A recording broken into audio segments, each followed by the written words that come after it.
Is everybody in? Is everybody in? The show is about to begin.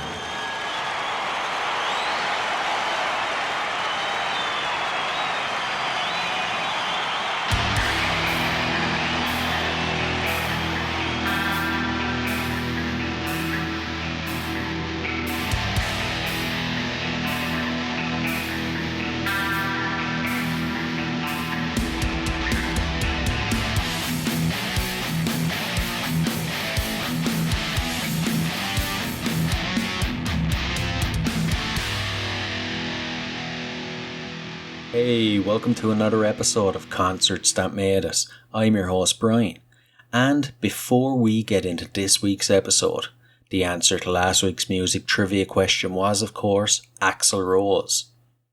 Axl used to earn $8 for smoking cigarettes as part of a UCLA science experiment. Now for this week's music trivia question.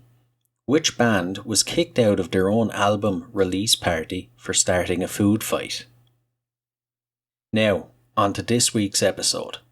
I'm joined by Nate and Isaac from Bellwether. After listening to this episode, I think you'll agree with me. Not only are they a great band with some awesome music, the guys are two of the most genuine, nicest people you could ever meet. Now, I'd normally ask you to rate and review the podcast, subscribe on all podcast players, stuff like that. But this week, what I really want you to do is search for Bellwether. Actually, no. The links are down in the description of this episode. Click on those links and follow, subscribe, stream. Do whatever you can to support Bellwether. These guys really deserve it. And I mean really deserve it. You'll see what I mean when you hear the episode. So now, without further ado, let's get on with the show.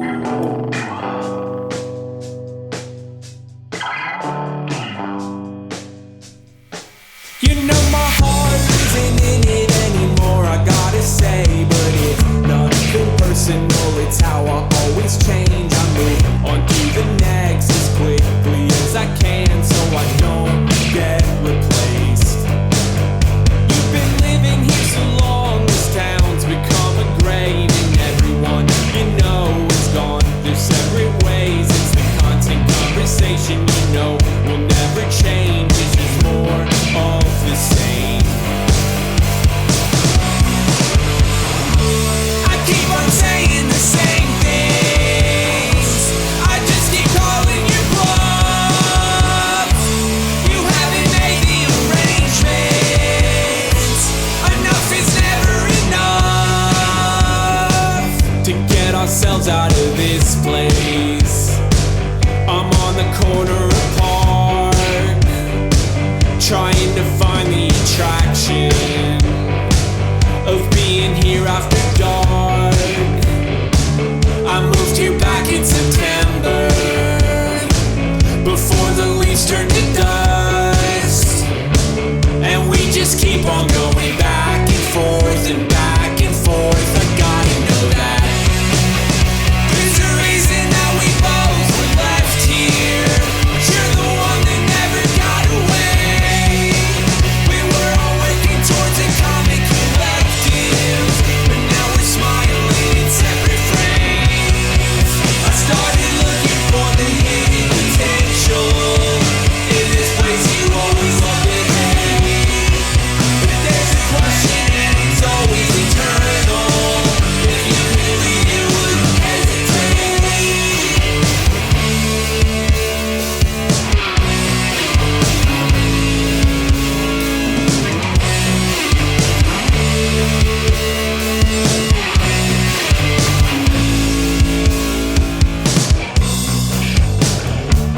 I keep on saying the same things, I just keep calling your bluff. You haven't made the arrangements. Enough is never enough.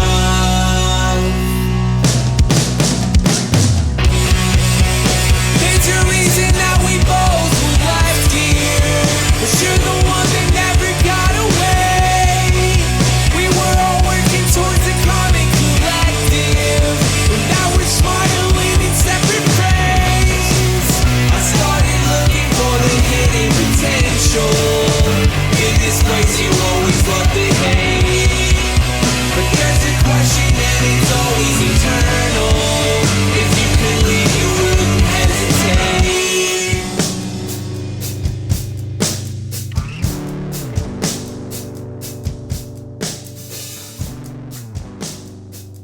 Hey guys, you're very welcome to Concerts That Made Us. Hey, we're Bellwether. We're really happy to be here. Yeah, thanks, Brian, for having us. Delighted to have you guys. I think we're going to have a really interesting episode for the listeners. We hope so. Before we get started, actually, I just want to give a shout out to Matthew and Nolan over at Super Cool Radio and Every Podcast I Love Is Dead. I know you guys appeared on those before. Yeah, we did Nolan's a few months back, and then I guess it's been about a month since we did Super Cool Radio, and those guys both have been really amazing to play our music on their shows, and they've been a really, really great support system for us, just kind of getting our music out to different audiences in different countries for that matter. Yeah, it was a blast talking to both of them. Yeah. It's just always nice to have people supporting you when you're small. Exactly. There's really not enough people out there really supporting smaller bands, in my opinion, anyway. Absolutely. Yeah, because it's hard in the beginning because you want to get your music out there and you want to play and reach as many people as possible because you write songs that you really believe in and you want as many people to hear them as possible. And so it's nice when somebody comes on board and kind of broadcasts it for you. Yeah, exactly. So we opened the show with your song "This Town Is a Grave." Would you like to tell us a bit about it? Sure. So Nate and I, we met in fourth grade. Mm-hmm. And then we kind of met back up in high school in a small little farm town in Ohio. We connected over our love for music and skating and just kind of being the odd kids out. And this song is actually kind of about that experience of growing up and playing music and kind of being outcasts. Jeez, are you sure you didn't grow up in my hometown over here in Ireland? Probably a lot of similarities. Yeah, a lot of similarities all over the world, unfortunately. Small little towns where it's not cool to be different. Yeah, I know that feeling, all right. So we'll get a bit of a sense of your history, your personal histories when it comes to music now. What would you say is your earliest musical memory? I really have been, kind of on the school side of things. I've played music basically my entire life.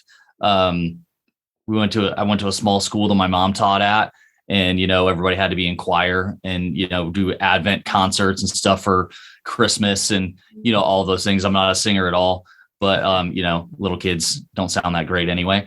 And then, went from that to playing in orchestra and playing in band and jazz band and, all of that on the school side of things. So for me, it's kind of always been a part of my life. And my dad kind of grew up in that 70s generation where he was listening to a lot of classic rock and, all the people that, people are pretty sick of hearing by now because, we've been hearing it for 40 years. But, at the time when you're a kid and you're listening to Led Zeppelin and, Deep Purple and all those bands for the first time, it's pretty you're really impressionable. So music's basically been a part of my life for the whole time. So earliest music memory for me is like third or fourth grade. So yeah, my dad is a guitar player. He's always kind of dabbled in acoustic guitar and always had it lying around the house, and he never pressured me and about doing anything musical, and really anything. He just kind of let me pick it up organically. Taught me a few chords here and there. And this was, I probably picked up a guitar and started really seriously trying to learn maybe in about middle school.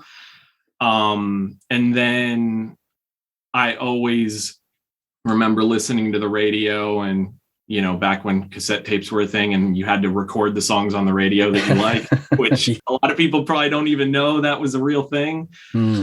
But I remember on MTV when I was in middle school, Silverchair Freak came on and I was obsessed. Like that was probably when I was like, yeah, like I saw Daniel Johns in that music. So that was probably when I really started falling in love with music. Yeah. You both kind of touched on something with your father not forcing you into music, and then with the orchestras in school and concerts for Christmas and everything. the listeners are probably sick of me saying it, but I personally feel like music, when it comes to kids and music, I think it's approached from the wrong way. It's like, I feel like when kids are forced into music, it turns more people off than on, you know? Yeah, absolutely. 100%.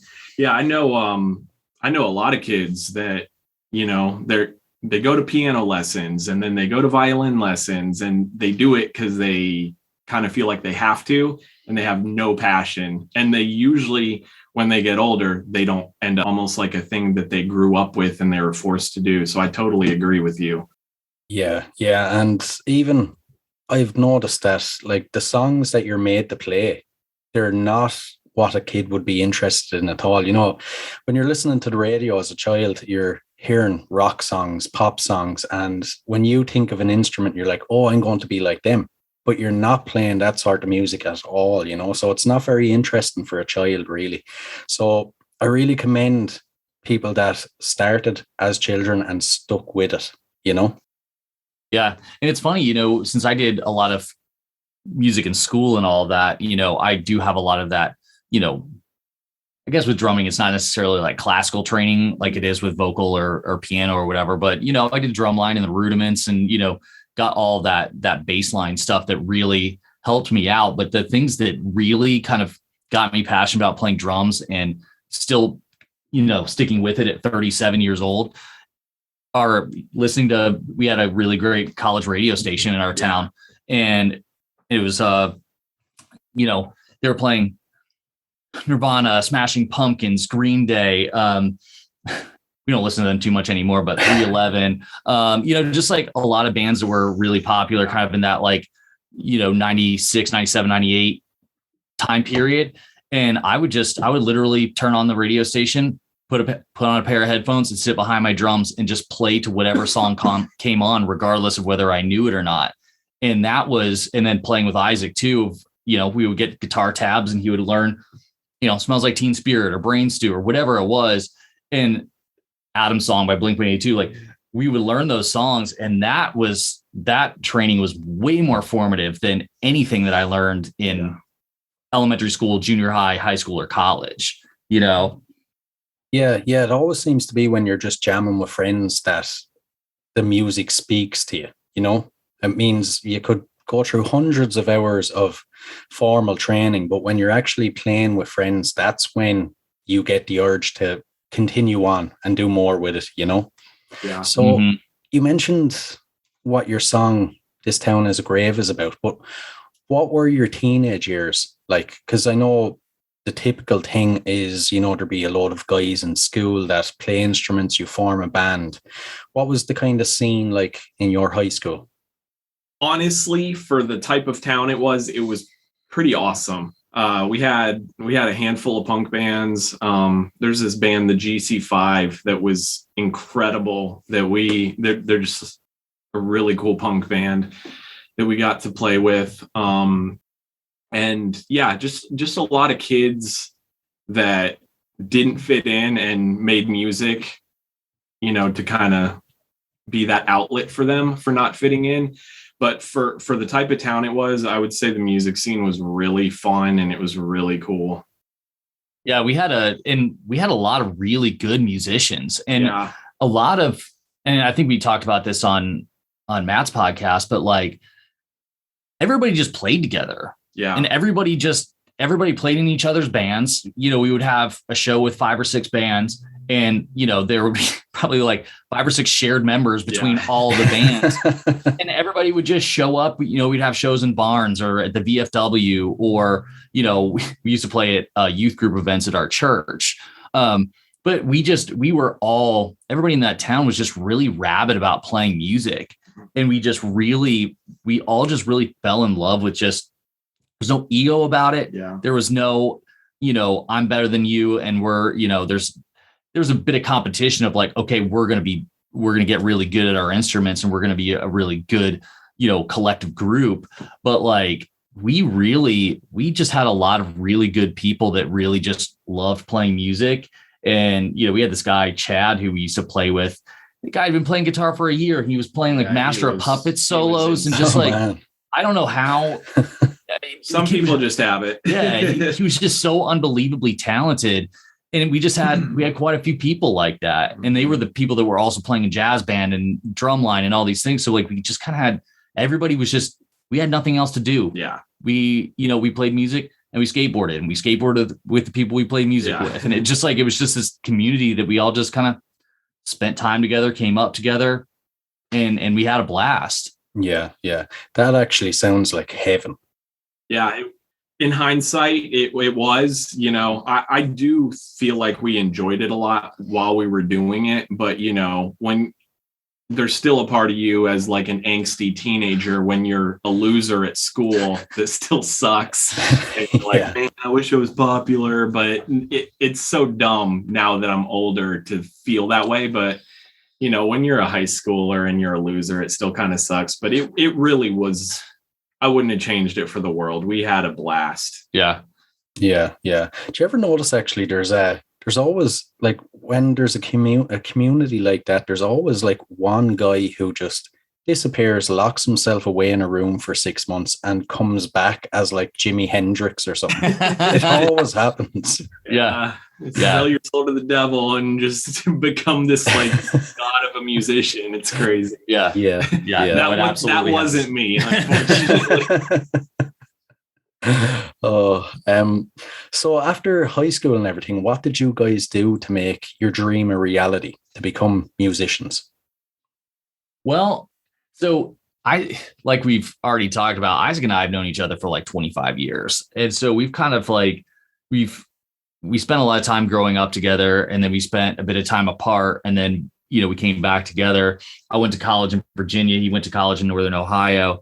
And I had gotten asked to join a band when I was living in Virginia, and called Isaac up, and we were like, hey, we need a bass player. He's a guitarist, but it was like, hey, you want to come, try out and play bass for this band? So he came out to Virginia, and everybody hit it off, and we ended up playing in that band for about 8 years. We moved to Atlanta, and we got to do a lot of really cool things in that band. We got to record 2 EPs, 1 full length. We did a couple tours, played with Angels and Airwaves, not Simple Plan, but Starting Line. It just like some other 4 Year Strong, some other like bigger bands. And then my wife is a PhD student and has kind of gone through the undergrad, grad school, PhD. So we kind of moved around a lot. And so we were apart again for another probably 10 years or so. And then with COVID, my wife and I got displaced and ended up back here. And so now we're back together and playing music again. So we've kind of just had this ebb and flow of, being apart and being, far away, and then living in the same place and playing music together. So it's, this last time it was just, I got back and times were hard. We were living in my in-laws' basement, and I was just like, hey buddy, you want to come over and just play some covers? And we just, learned 8 or 10 songs and started playing. And after we kind of got, the cobwebs off, we started writing music again. And it's just, we have like 16 songs now that we've written all told in about, a year and a half. We only have 3 out, but we have 16 written. And so, we always, Isaac and I have played music for a long time. We kind of always come back to each other because we really get each other on a level that we both play with a lot of people. But there's something that he and I have when we're writing music together that we have not been able to cultivate with anybody else. And so for us, it's always choosing to do the music for the right reasons. That's how we've made anything a reality with this. It's interesting that, in a time when the whole world closed down, that you guys found each other again and found something good in all the bad. You know what I mean? That you started making music. Yeah, it was like Nate kind of touched on. It was a really rough couple years. Things still aren't great, but they're at least hopefully turning a lot better. But yeah, Nate, we always kept in touch. And Nate was about to open a restaurant and it closed. So like he said, he had to move here. And I was going through some crap at work, some rough stuff at work, and yeah, we got together, started doing covers, and I've always just written songs on my acoustic guitar. I try to constantly play my acoustic, and we just kind of started writing some music, and this band single-handedly, I think, saved both of our lives these past couple of years. Like, I don't know what we would have done if we weren't able to kind of reconnect and play music. And that's what we've always said since we started Bellwether. Like, if nobody hears us, we're doing this for us, and we're doing this as our escape, and we're having fun with it. And until we stop having fun with it, let's just keep doing it. But the fact that people can hear our songs makes it even better. So it's music has been an absolute blessing. Yeah. What's it like there now at the moment? Is it starting to get back to normal? Are the restrictions on music and everything lifted? Atlanta, definitely. Georgia's definitely back to normal, I would say. Like, people, our first few shows, they do like the vaccine, or negative test. Our last show, they didn't do that. I think they still are doing it at all the big shows. But it's I would say it's pretty much back to normal. Like, it feels like it's going in the right direction, and a ton of good shows are coming through. So bands seem to be all back on tour, and music's flowing again. So it's good to see. Yeah, it kind of just depends where you go. It depends what the venue. For sure. In Georgia, they basically are leaving it up to whether it's a restaurant or whether it's a music venue. They're kind of just letting that entity decide what restrictions they're going to enforce or not enforce. So it's some venues are still kind of cracking down a little bit, but it seems like a lot of the smaller venues are just kind of back to just kind of doing what they did beforehand. So don't know if that's a good thing, but that's kind of where it's at.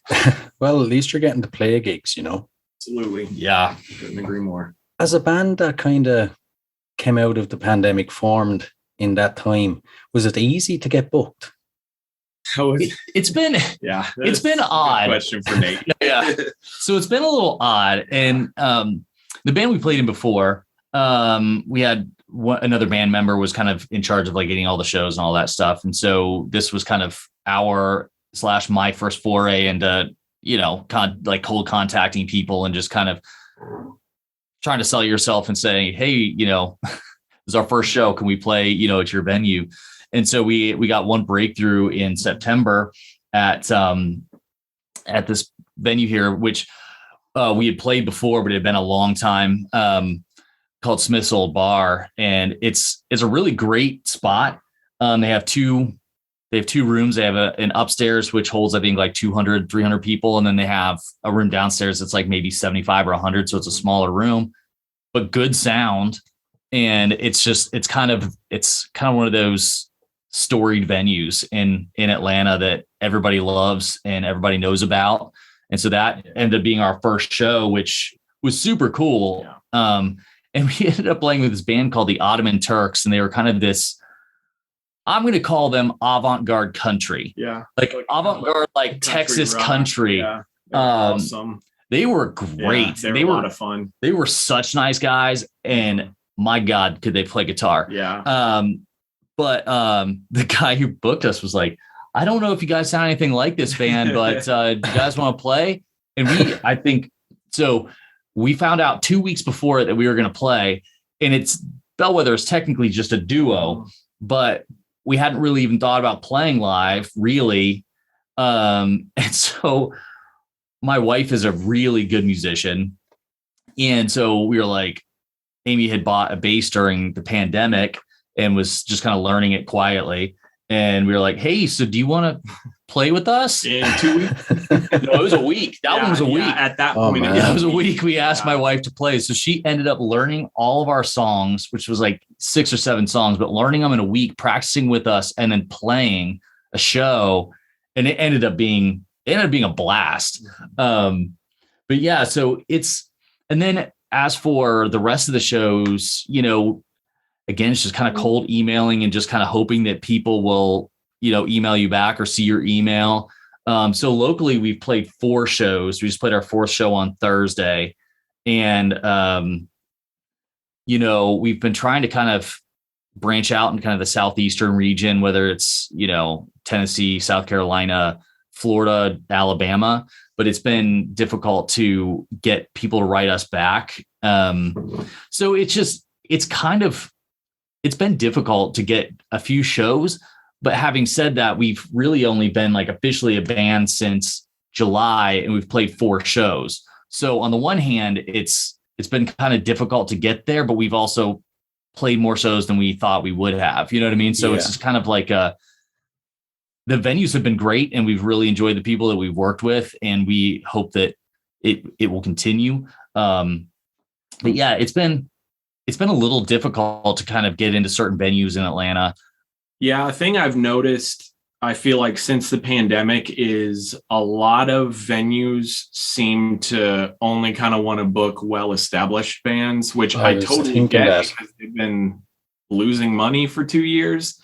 So I think that has changed a lot of things. Getting on smaller local shows is pretty non-existent anymore, it seems like. And yeah, these venues want every show to be packed out, which, in a perfect world, everyone does, even the bands do. But it's really hard for us being so new. And like Nate said, it's just been tough, but we've had some really fun shows.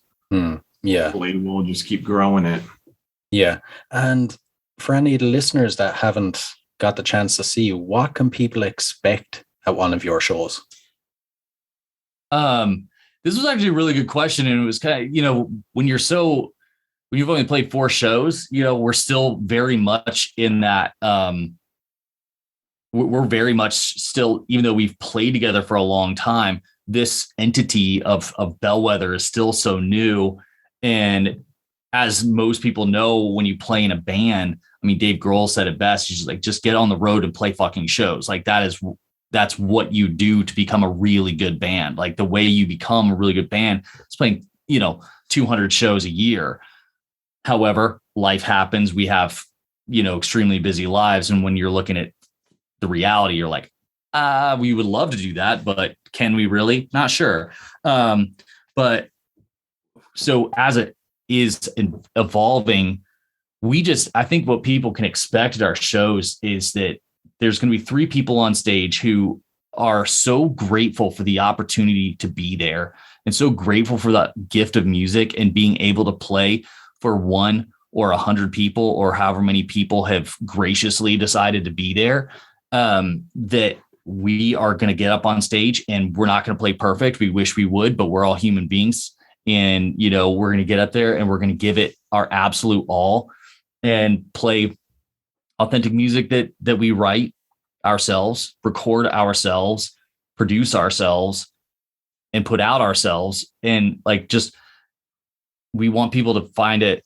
really authentic and really organic, because this is all us, we are literally writing and working on everything from inception to where everybody's hearing it live. Mm-hmm. So for us, it's just like, we just want people to really get that we love music, and that when we show up to a venue, we always talk about it before we get there. Like, we want to be the most hospitable band, meaning like when we show up, we want to be nice to every single person we come in contact with. We want to remember the sound guy's name. We want to remember all the other bands' names. We want to thank them. A lot of times what we'll do, especially if a band's on the road, if we get paid, even if it's $50, we give it to the band who's on tour because they could use it more than we can because we're just traveling from our house. But we want people to just feel that we love music and that we love the people that were there, and we're just grateful to be there. So that's what we talk about, and that's what we want to do when we're going to a show. And it's literal conversations that we have all the time, regardless of whether we're playing or not. Yeah, I just feel so fortunate to be able to do it. And I want people to feel that, I want people to be like, they really are doing this because they love doing this, not because it's a job.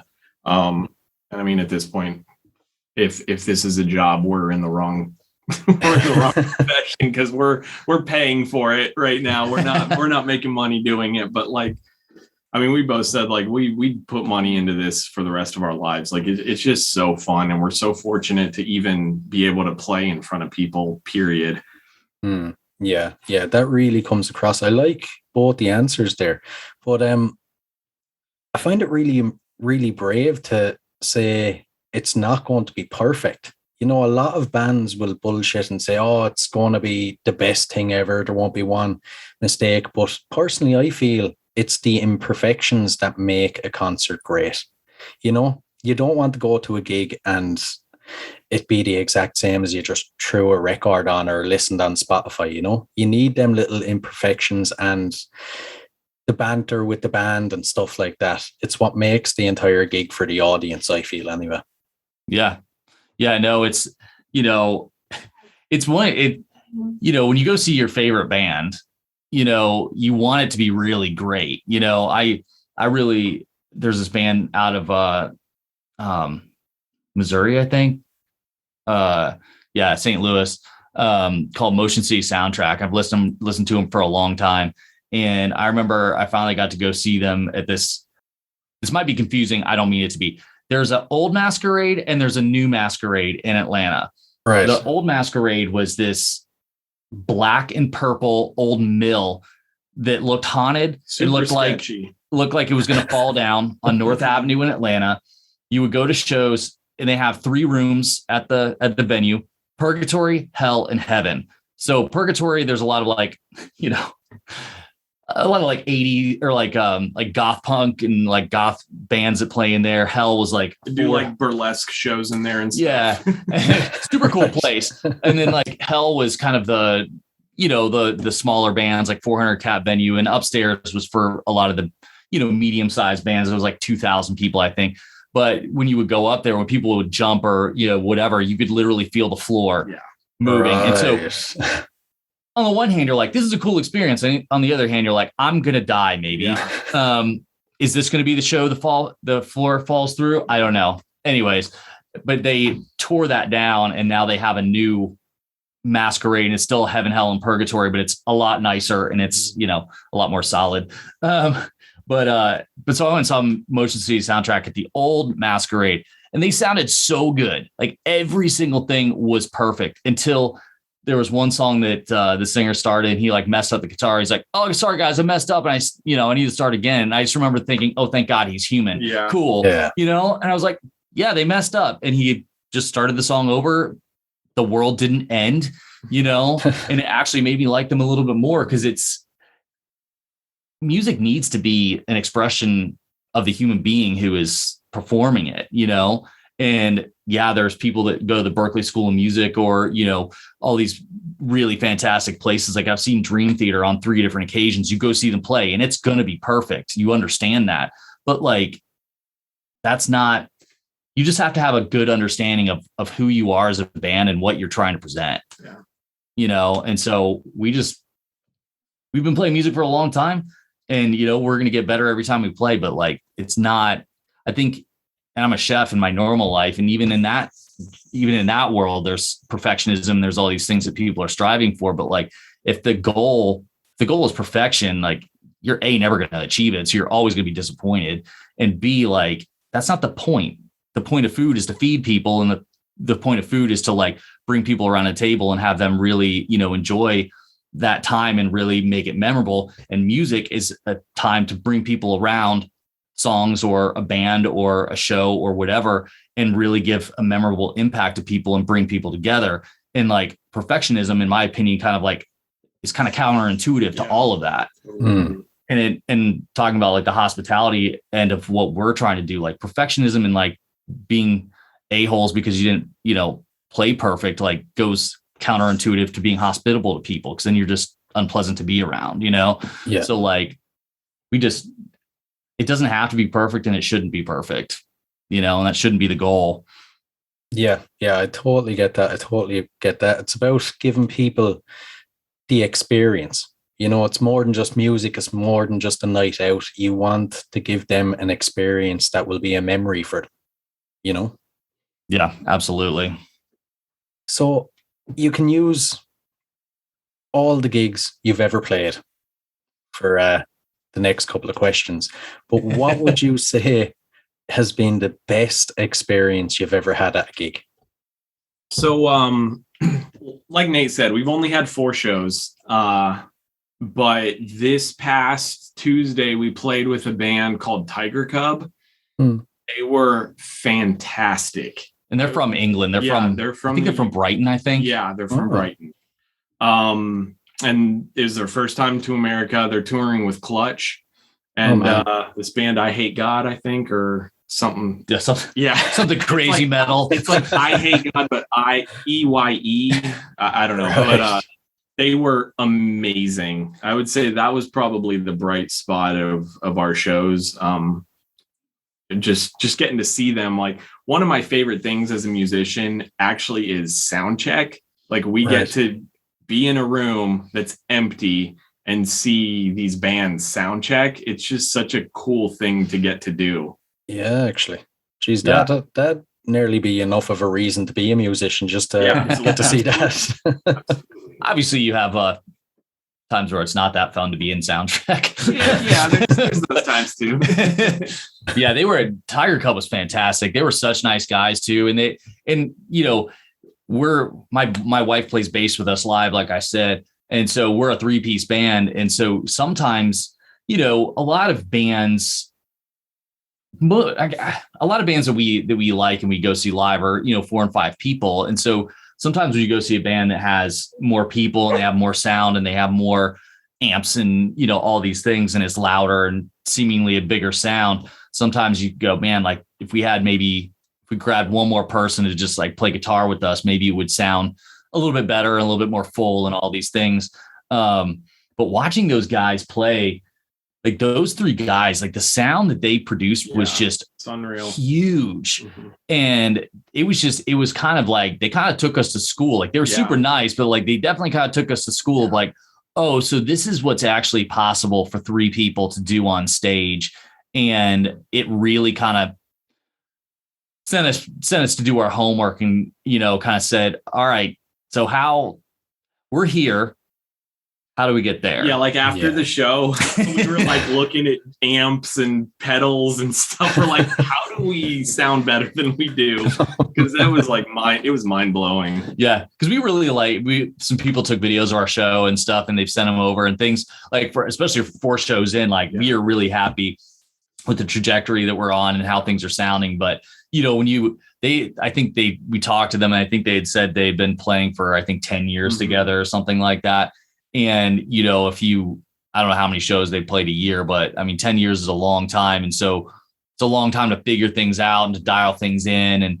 And so, we can't beat ourselves up too much, after 4 shows and say, why can't we sound like a band that's been doing this for 10 years? However, it's something to strive for and something to go, all right, like now we can see what's possible. Now, how do we get there?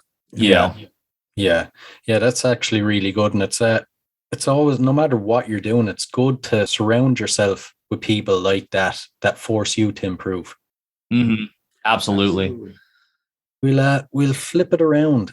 Is there a gig that you would say has been the worst experience? Luckily, as far as ones we've played, nothing catastrophic has happened. Right. I'll forget lyrics here and there and just kind of do like the watermelon thing. I just make up lyrics because I'm like, oh crap, what am I saying? I don't know. It's just funny being in front of people, and it's a totally different feeling. It's you're running on adrenaline, but you've got these nerves. So even songs you could play in your sleep, they just almost become new when you're live. So I would just say, for me personally, it's just forgetting lyrics and just kind of having to fudge my way through a few lines. But luckily, nothing catastrophic like that has happened. Yeah. Yeah, I was going to say, we hadn't really had any necessarily like bad experiences. We had a show that got canceled the night before, which, that was unfortunate, but we ended up playing that venue twice after that. And so, and we're still working with that venue to this day, and they're really great people. But I think for me, the second show we played at that venue, I decide a lot of times when you're playing with multiple bands and there's not that much room, you'll backline. And so like drummers will use each other's drums. And so usually I'm the first one to volunteer and say, all right, everybody can use my drums. So then I'm comfortable. It sounds selfish, but it makes a world of difference. But I wasn't fast enough on the email trigger on that one. And the other band was like, oh, y'all can use my drums. So I was like, oh, it's fine. I can, do whatever. So we have this song called Gods that we wrote a few weeks back, and the end is like really heavy. And I ended up knocking my cymbal stand over and like knocking over the drums on the mic and slashing my knuckle on my cymbal. So then not only am I trying to like finish this song out while the drum set is kind of like falling apart while I'm using somebody else's drums, but now I'm also bleeding on somebody else's drums. Oh man. And I was sort of rock and roll. Yeah, it's pretty sort of a nightmare at the same time. So yeah, that was like out of our illustrious 4 shows, that was my my big blunder that we watched the video of, and I'm just like, good grief, what happened? So how did you explain it to the owner of the drums afterwards? That's what I want to know. I was just like, hey man, sorry, I think I probably got some blood on your kid. And I went and grabbed some like gaff tape from the stagehand, and I literally just like wrapped my finger up and played the last like 3 or 4 songs and tried not to bleed anymore. No, that's the part that's rock and roll. Yeah. Yeah. I was gonna say, yeah, I'm not putting myself in any way, shape, or form on the caliber of, but it's like, Flea from the Red Hot Chili Peppers used to like, wear holes in his finger because he was playing bass so hard, or like Stevie Ray Vaughan would super glue his calluses back on his finger so he could continue to play guitar in blues clubs. Like, I'm not that badass, but like, I did have an injury and I did keep going. So I guess that's my very small addition to rock and roll. So this one is a bit off the cuff now, but what's your creative process like when it comes to writing music? How do you guys find your inspiration? That's a good question. So most of the songs I write, lyrically, are just very real life things that I either struggle with or that I've gone through. I very rarely write songs about, because I know a lot of bands write kind of stories that aren't really about them. They're just kind of stories and hypothetical things. My brain doesn't work that way very well. So most of the things I write, I'm either currently going through or I've gone through in the past. And we've touched a bit on life being so busy now. My writing process now is so much different than it used to be.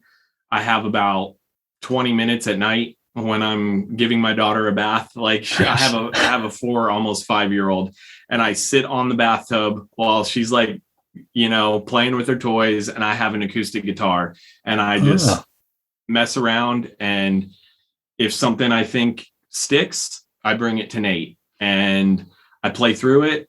He'll be like, yep, nope. And he adds his Nate touch, which only Nate can do. He gives me, I think this song should go this direction. I think it should go that direction. But that's pretty much how all of our songs have started. Sometimes I'll come to him literally with just an intro and we do the whole song together. Sometimes I'll just have a good night and write a whole song, and he'll, give me his 2 cents on, I think we should change this. I think we should shorten this.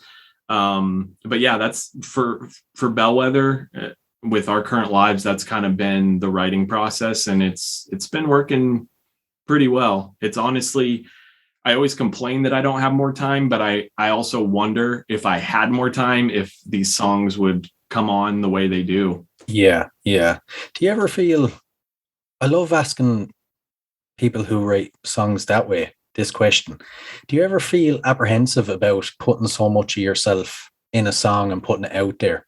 Or do you approach it as kind of, almost like therapy? It's therapy, 100%. Yeah. There have been a couple things where I'm like, ugh, like, especially with my wife, like the song Fever Sweats is about lust. And I'm like, Right. like, is she gonna, like, what's she gonna think about this? Like, it's just because I do write about things I struggle with, about things I'm going through. So I do sometimes get nervous, like, is my wife going to think this is about her? Is she going to think, all these things? But no, I'm glad you said therapy, because every song that we've written has felt like therapy to me, and it needed to come off my chest. And I'm not a great communicator, so I can't really express my feelings a lot of different ways and my emotions other than music. So 100%, I feel like writing is therapy. Yeah, yeah. Well, I'm delighted that you have that process, to help you deal with stuff. So, what was the point where you felt like, I'm not going to give up on this? I want to keep going. For us, like, so my wife and I both play music, and it's both, my wife was the person who, started piano lessons at, 3 and 4, and, was a classically trained pianist, classically trained vocalist, did all that, but still sticks with it. She's kind of like the anomaly in that, where she still loves music, and, it's still such a huge part of her life and a part of our life. We still go to shows, we still go to metal shows together, and we've been together for 15 years. And it's literally Amy and I's first date. We went out with Isaac and some friends, and we went to an open mic night. So it's literally been, for us, music has been a part of our lives since literally day one. And for me, and I know for Isaac, like, music is it is a absolute essential component to life. Like, whether it's listening to music, playing music, whatever, writing music, whatever it is, it has to be a part of life. It is an unavoidable part for me, and I know it is for Isaac too. And it has been that constant thing for me and for us since we were kids. And it's something that I had, at a certain point, I had to find something that I could make money at and feed myself and feed my family and all of that. And I cook for a living, and I do have passion for that. But like, the one thing for me that has always been there and will never go away is playing music. It is an unavoidable thing, and it will not, if I'm on this earth until I'm 90, I will still be bashing drums and going to shows and just experiencing music in any way I possibly can. Yeah. And like, I mean, music, the thought of not doing it just doesn't even occur to me. Like, we didn't really have this like definitive moment where, like, okay, we're on the right track. We're not on a label. We didn't have that, like, we got signed, so we're clearly doing the right thing. Or, we're on this crazy sold out tour. So we've never really had, especially as Bellwether, we haven't had that definitive moment where we're like, we're clearly doing the right thing. But just the fact that it got us through so much crap these past 2 years, like, life isn't going to get any easier. Life isn't easy. So I know more bad stuff is going to happen and will continue to happen. So, not playing music just isn't even an option at this point, because it helps get through so much BS. Yeah. And for us, it's not, like we said earlier, like, for us, whether it's just for us, just to like be in the room together and create something that wasn't there 10 minutes ago, like, which is just kind of a miracle process in general, and such a rewarding thing by itself. And I think I said this on Matthew's podcast, but like, for us, like, the moment that just playing together and playing music and writing music together and just being able to have the gift of this, when that stops being enough, then there's no reason for us to continue. You know what I mean? Like it's not something for us to like take over the world. If that happens, fantastic. But at the same time, like being able to play music with Isaac and have my wife play with us live, like it is such an amazing gift to be able to have. And like for us to be able to do it, it's just amazing. Yeah, we're getting everything we want out of the band, just being able to write together. So like everything else is an absolute bonus. Yeah. So we keep going because we absolutely love doing this. And we can't not do this. Like that's what's not an option for us. Like it's something that has to be a part of our lives because it's a part of who we are and it's a part of what we do, you know? Yeah. It's like oxygen. It's Yeah, that important to you. Yeah. So before we move on to the last couple of questions, what are the future plans for Bellwether? So we are working, well, we have an EP ready basically to record as far as we know. We're trying to narrow down the songs and we'll probably try to do 6 of our best songs available and come out with an EP.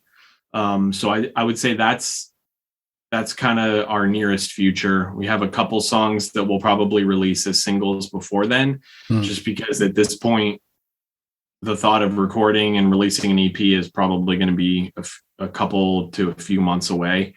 So I would say releasing the EP and just playing as many shows as we can is what we're doing in the immediate future. Yeah. We're just trying to get as many opportunities as possible. Yeah. So doing podcasts, putting out singles. We're doing a cover of Where Did You Sleep Last Night?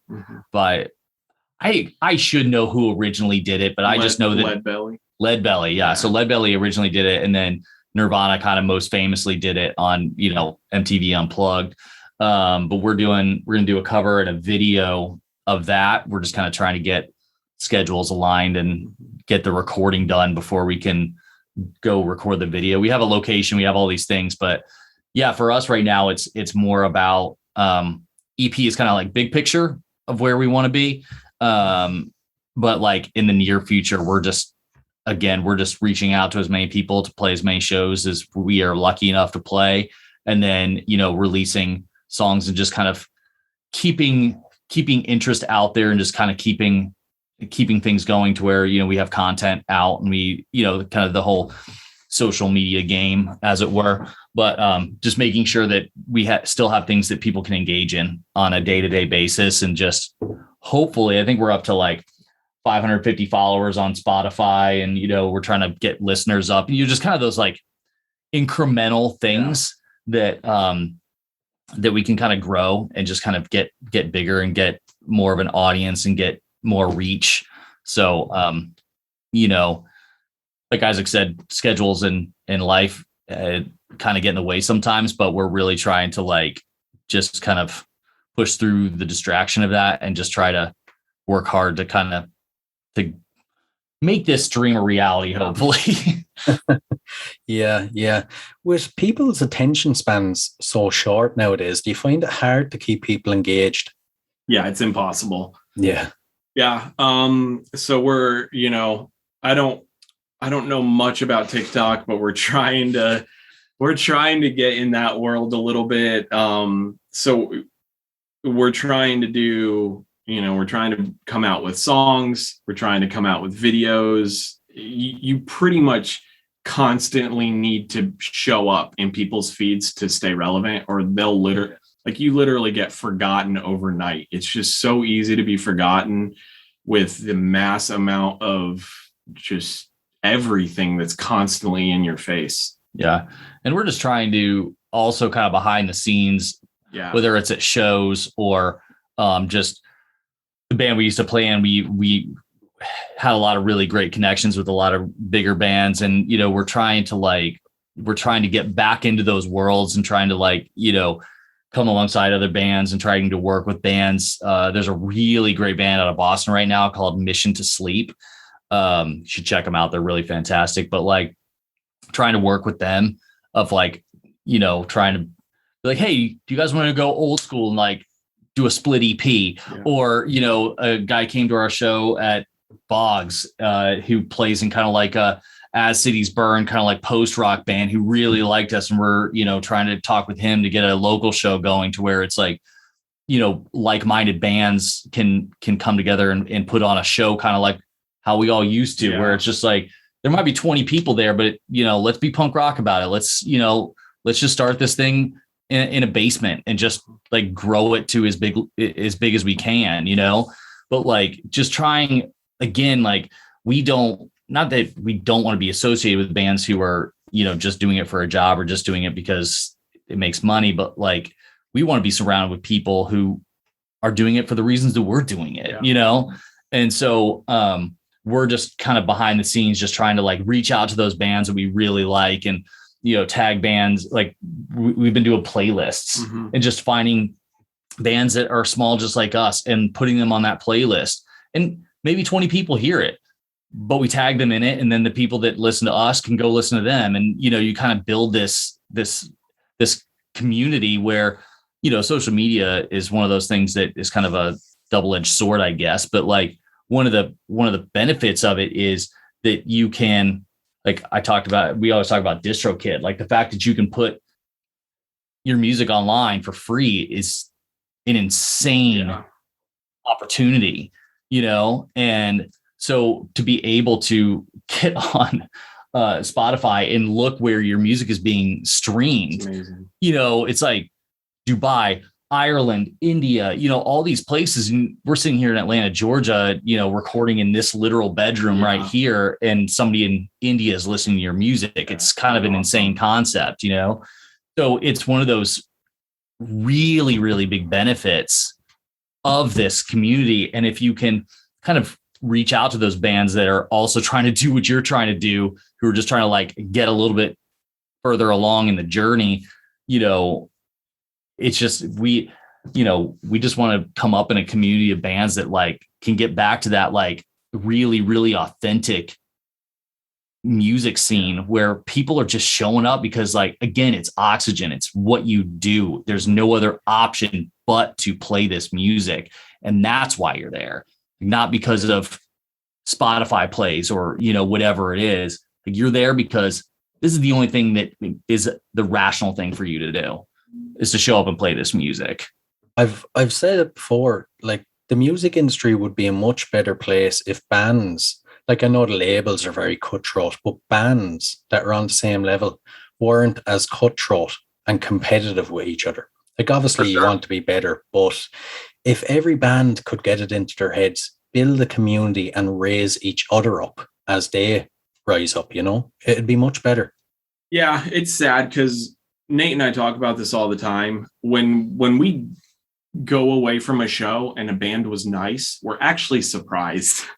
Like it's sad. If we play with people that are super nice and, really encouraging, it's surprising. And that's just so sad to me. Yeah. We always try to be that band. Yeah, we try to be that band because I know the other side of it. Like, especially when you're new and people are just rude. It's just, I don't know. It's just such a bad vibe. And music should just be so happy and uplifting that, I agree. I wish more people treated it like a community because it really should be. And it really is. Yeah. Well, hopefully someday that starts to happen. But we'll move on to the last couple of questions. I'm afraid everybody gets these. You can't get off the podcast to the answer. So we'll get cracking on with them. If there was an artist or performer from history you could see in concert for one night only, who would it be? Mine is Queen, like no doubt. Really? Freddie Mercury is he's unlike anybody. He had everything. I mean, he was a God-given talent, and I would love to see Queen with Freddie Mercury doing his thing. And Brian May's guitar tone. Are you kidding me? Crazy.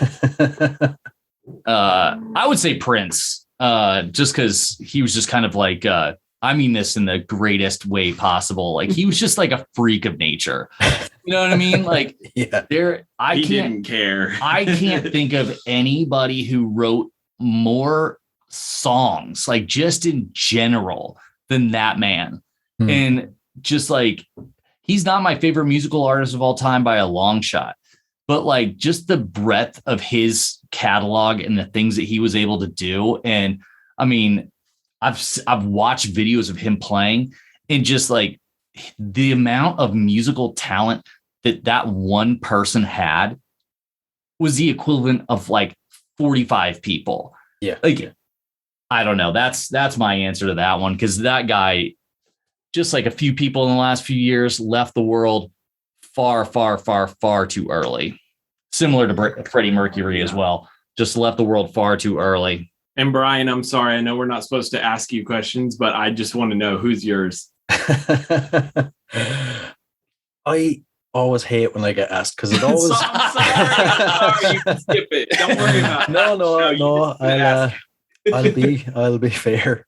It tends to flip flop, but the one I find myself coming back to most is probably The Doors. Oh yeah. When I was a teenager, I got obsessed with Jim Morrison and The Doors. And do you remember back in like the early 2000s, the rest of the band reformed? Yeah. And started touring. I actually had physical tickets to go see them when they came to Ireland, and I couldn't make it. Oh. So I feel like I really missed out. So if I could it still wouldn't be the same. That's like Queen did the same thing, but I'm like, dude, it's not Freddie Mercury. Like, that would be fun. It would be cool, but it's not the same. Yeah. I suppose it'd be just like going to see a tribute act, really. Exactly. Yeah. Exactly. I had the opportunity twice to go see the Smashing Pumpkins in the original form, in the original lineup, and I had to miss both shows. That's one of my biggest musical regrets. Oh yeah, I don't blame you. They're on my list that I'd love to see. Yeah, even nowadays, without the original lineup, I'd still just, as long as it has Billy Corgan there singing. Yeah, I agree. Yeah, I agree. So, if you could be locked in a room for 24 hours with any artist or performer from history, who would it be? Mine is, I feel like, especially for a drummer, especially from like the era that we grew up in, this is probably an answer for almost almost everybody. That's a really terrible sentence I just said. Mine would be Dave Grohl, because he's been my musical hero for a long time as a drummer, and just as I feel like he has been such a advocate for, again, the human element of music, and really just like getting back to what music is and should be. And also, as we kind of talked about on a few different points, he's also that person that finds those small bands and will wear their t-shirt in a video. Like, I remember, I'm forgetting the name of the song, but he wore a t-shirt from the band The Sounds in the video with like the TVs falling. I can't remember. Anyway, sorry, I'm no help. It's okay. Or like, I know Royal Blood was a band that he found, and, kind of like was really talking about them a lot. And there's a bunch of bands, and my wife and I went and saw them at Fenway Stadium in Boston. And on their tour, they had bigger local bands come and open for them at their shows. So like, I saw Dinosaur Jr. open up for Foo Fighters in Boston for, 40,000 people, so like for me, he's the guy that I'm like, this guy, when you look at the stratosphere of like what you want to do as a band, or like where you would want to be, he's that person for me. And for him to have the perspective of like, I'm going to bring some little people up with me, is just super cool in my opinion. So he's just he's been my musical hero for a long, long time. Yeah. This might shock you, but I want to say that's the first time he's been brought up. He's been mentioned as the person in the room. He might have been mentioned on an early episode. I'm not entirely sure, but it's probably the first time. But I'm shocked at that as well, because I wouldn't mind spending 24 hours with Dave Grohl. Like, he is a modern day legend of music, He's played with anybody and everybody that you would ever want to play with in your entire life. Yeah. And he seems like such a nice guy and down to earth. Yeah. I would say mine would be Jack White. Right. I've liked pretty much everything he's done, from the White Stripes to Dead Weather and the Raconteurs and just being Jack White. I don't know if you saw a documentary called, I think it's called This Might Get Loud. It Might Get Loud. It Might Get Loud. But it was him, Jimmy Page, and The Edge. And it starts, the opening scene is him like kicking this porch and playing this guitar he made. And it just the way his mind works, it's incredible. And I would just have him play guitar for 24 straight hours and just watch him and see how his mind works. Yeah, he's another really interesting character, actually. One of those people that you just, as you said, you'd love to pick his mind. Yeah, if you haven't watched that documentary, by the way, it came fantastic. out a long time ago, but it was made by the same guy that did the director that did The Inconvenient Truth and The Dark Knight, which is, the Batman film. But like, yeah. And so it's super cool. They found a warehouse, and it's literally Jimmy Page, The Edge, and Jack White all talking about music, and it kind of goes and kind of chronicles all three bands and these three guitarists kind of journey to where they were. It's probably one of the most important very musical inspiring documentaries that's come out in a long time.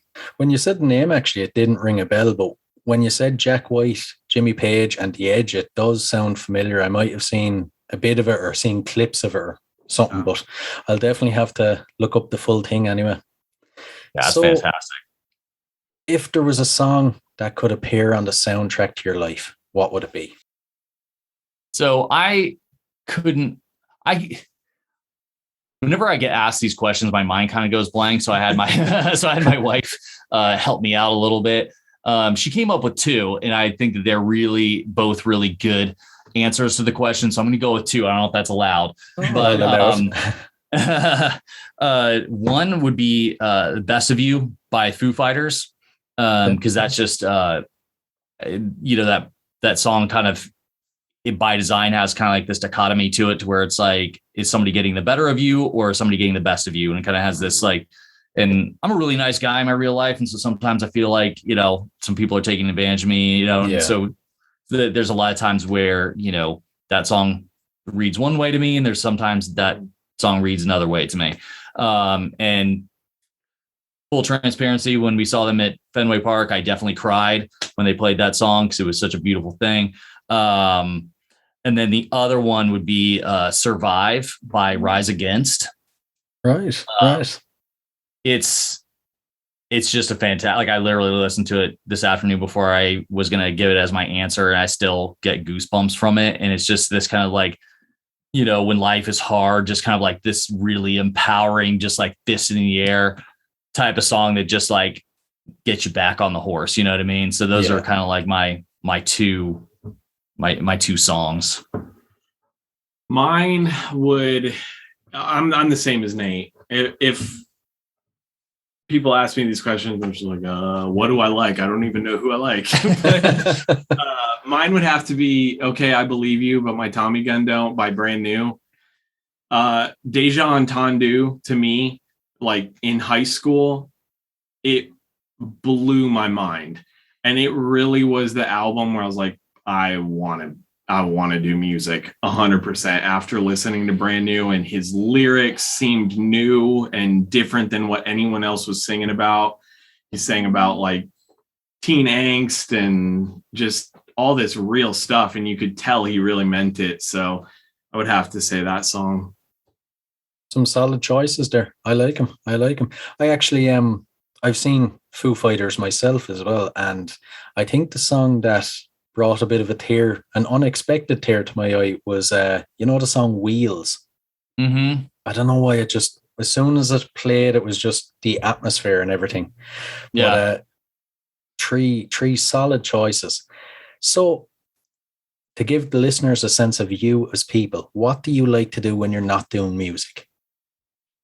For me, I hang out with my wife, Amy, and we've got a 8-year-old Australian Shepherd mix named Enzo Ferrari that, he's a very sweet boy, and we, take him to the park, and, we go to shows, and Amy and I play music together too. And, we have 4 beautiful nieces that live here in Atlanta. And, for me, it's when I'm not either at work or playing music, like family is it, family is the most important thing. So for me, if I'm not doing music or, working a 60-hour week in the kitchen, I'm just hanging out at home. It's my favorite place to be. So. Yeah. So this is the one where me and Nate have the same answer. I have a almost 5-year-old daughter, named JoJo, and I have a wife. So life is so busy, and Nate and I try to make time for music, and I have a full-time job as well. So when I'm not working, when we're not doing music, it's being at home with my family. It's changed a bit over the past 2 years, but I love traveling. It's made it kind of complicated now. My wife and I love going new places and, trying new foods and seeing new cultures. So outside of family, I would say like experiencing new cultures and traveling would be my 100% like favorite thing to do. Yeah. Now, if you had have picked that question to swing back on me, I actually would have given the same answer as you guys. Once I'm not in work or doing the podcast, I'm spending time with family. I think it's the most important thing. 100%. Yeah. When you, regardless of whether it's music or like a regular job, like the only reason why you show up and do something to make money or otherwise, like, is to support the people that you love, and for me, it's like, there's no reason to get through it if there's not something to do it for, to enjoy it with, somebody to enjoy it with. Yeah. Couldn't have said it better myself. So the final one, is there something I should have asked you guys? So this question was really hard because I had no idea where the conversations would go, and I didn't want to like have one thing in my mind and then we ended up talking about it. But mine would be, where did you come up with the band name Bellwether? And I'll actually let Nate answer that because I think it's a pretty cool thing. Yeah. So for us, like, we're both, like I said, we're both from Ohio. Well, Isaac was born in Guatemala and lived in Guatemala till like 13, till he was 13. And so that's why his family came back in 4th grade, which is how we first met. And then when they came back permanently in 8th grade was when, we kind of like all of this kind of started, I guess. But so we spent most of the time in our history in Ohio. And so when we were kind of thinking about a band name, there's a lot of terrible band names in history, most notably one that I've mentioned multiple times in this podcast that my person I was spending in a room for 24 hours with has also said is like one of the worst band names in history, famously quoted saying that. However, we wanted to come up with something that, one, looked good on t-shirts, and it was something that could be memorable. For me, I think 1-syllable band names are pretty easy to remember, Yeah. But when we were kind of just thinking about it, I literally opened the Wikipedia page for Ohio and just kind of started reading about the history of where we both I definitely all the way grew up there. Isaac mostly grew up there. And just kind of started reading about the history of Ohio and what terms and things like that were associated with Ohio. And so one thing that came up pretty quickly was that Ohio was a bellwether state. And so what that kind of term means and kind of the association with it is a political association. And so basically what it means is that in American elections, wherever Ohio goes, usually that's a determinant of where the presidential election is going to go, because there's so much weight within Ohio because it's such a large state. So I kind of went down that rabbit hole a little bit. And where that term comes from is back in the sheep herding days, if there was a sheep that was kind of the leader of the group, they will put a bell on that sheep so that all the other sheep would follow that sheep. So it was like the leader of the group. And kind of, again, with a political association, kind of letting people know where things are going. So when I thought about a band and music and things of that nature, I was like, that's kind of a pretty cool concept of like, okay, so could we be the bellwether of the music industry, to where we're getting back to that, again, that human, authentic, organic, self-produced, self-made, starting in a basement with 2 people, growing it to however big it will go, band again, kind of like where things used to be. And so that kind of really stuck with me, and that kind of idea and that concept kind of stuck with me. Another contender for the band name was Station Hope, because Cleveland, which is an hour north of where we grew up, a nickname for that city is Station Hope, and it was the northernmost stop on the Underground Railroad. So people who were fleeing the South and fleeing slavery, Cleveland was known as Station Hope, to where if they got there, they had hope of existence. Yeah. And so that was also a really cool concept for us. And so we kind of went with both, as it were. Like Bellwether is the band name, but anything that we do is Station Hope Records, or this is our music studio. Essentially, it's my spare bedroom, but it's our music studio. So, anything that we put out is Station Hope Studios or Station Hope Records. And so we're also trying to, even while we're small and while we're still getting going, we want to kind of put some things in place that if things do grow and things do get bigger, to where we could hopefully do this as a viable income, to where we could maybe make Station Hope Records an actual thing, or Station Hope Studios an actual entity that we can do for a living and bring bands in.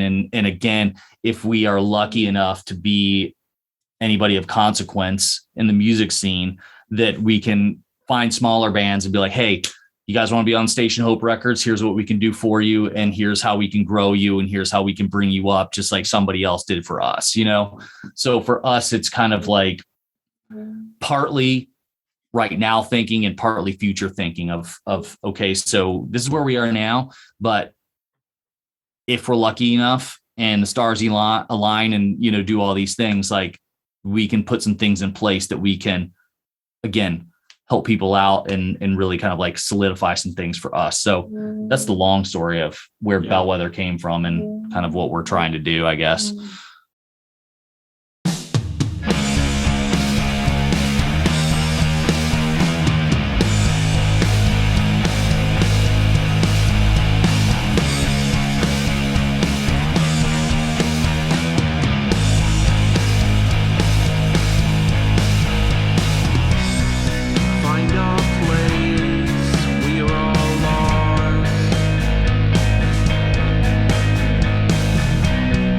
We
Why, hello there.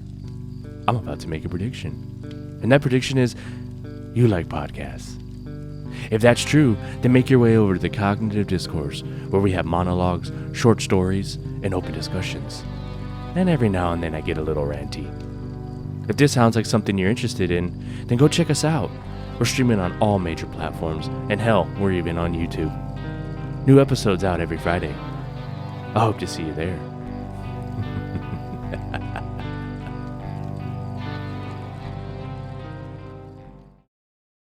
Hey guys, I really hope you enjoyed this episode. I for one surely did. Now, if you enjoyed this episode, be sure to rate and review us on iTunes. Your 5-star review will be read out on the show. And don't forget, you can now rate us on Spotify. You can find and follow us on all social media at Concerts That Made Us Podcast. And don't forget to check out the website at www.concertsthatmadeus.com. And if you'd like to support the show, you can do so by signing up at patreon.com/Concerts That Made Us. So, until next time, keep rocking.